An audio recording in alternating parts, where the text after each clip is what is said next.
Let me try and show you that seeing is not believing. Take the tip of your little finger and just touch and press very gently the outer corner of one eye.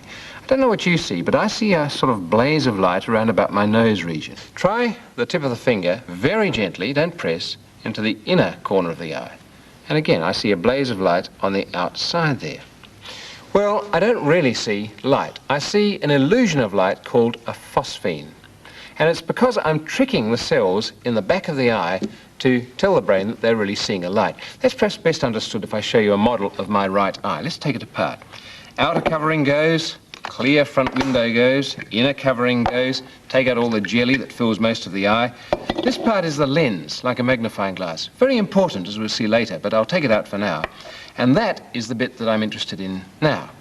All of that red part there has cells in it that respond to light, and we call that region the retina. And the most sensitive part of it is that little circle there. When you look directly at something, like, say, reading a book, the image falls on that most sensitive part. And there's another very interesting part there where all the nerves leave the eye, go out through that yellow region, off in a nerve to the brain, which sorts out what the eye has seen.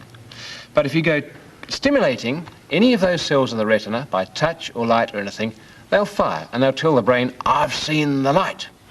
Well, how does it form a picture? A bit like this. Imagine that with your right eye, you are looking at something. And let's say that something is a goldfish. Now, light rays from the goldfish go in, crossing over through the lens, and they form a picture on the retina. And because of the way they cross through the lens, the light rays give you a picture that's both back to front and upside down. Never mind, the brain sorts that out, because messages go through that yellow spot off through the nerve to the brain. But imagine that you poke your eye gently there. All the eye can say is it thinks it sees a blaze of light there, on the tip of the nose. It doesn't, but by poking the eye, you've stimulated the cells in the retina, and all they can do is to say, ha-ha, I'm firing, must be a blaze of light there, and that's the phosphene. Well, not all of the retina is capable of receiving pictures, at least not all of the back of the eye. There's one part in each of your eyes that is totally blind. Sounds odd, but it's true, and you can find out where yours is by doing this. Take a piece of paper or card that's the size of a postcard, and holding it in front of you, on the left-hand side, nearest your nose, say, make a little dot. Then measure off across the card the width of 4 fingers and make a little cross. Keep them small and keep them side by side, exactly horizontal across the card. Now this is for finding the blind spot in the right eye. So you cover the left, you can't see out of that at all, hold the card up in front of your right eye with the dot closest to your nose, keep it horizontal, look at the dot and move the card back and forth. And lo and behold, that cross for me vanishes there, stays vanished and reappears here. And as I move it back and forth, the cross literally vanishes. It's finding my blind spot, or at least its light rays are. And the way it works is really like this. Let's turn the model round like this to look at this postcard, which has the dot and the cross.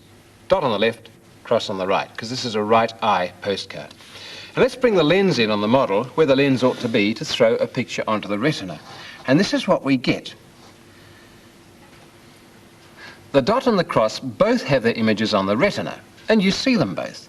When you look directly at the dot, its image goes to that most sensitive spot there, but the cross's image falls on the yellow part where the nerve leaves the eye, and you can't see it. It's blind. It doesn't respond. Move your eye, you see them both. Look back at the dot, and the cross disappears. And that's what we mean by the blind spot, the part in the retina where you just don't get an image at all. And it's very easy to do. Give it a go. I want to know. Curiosity.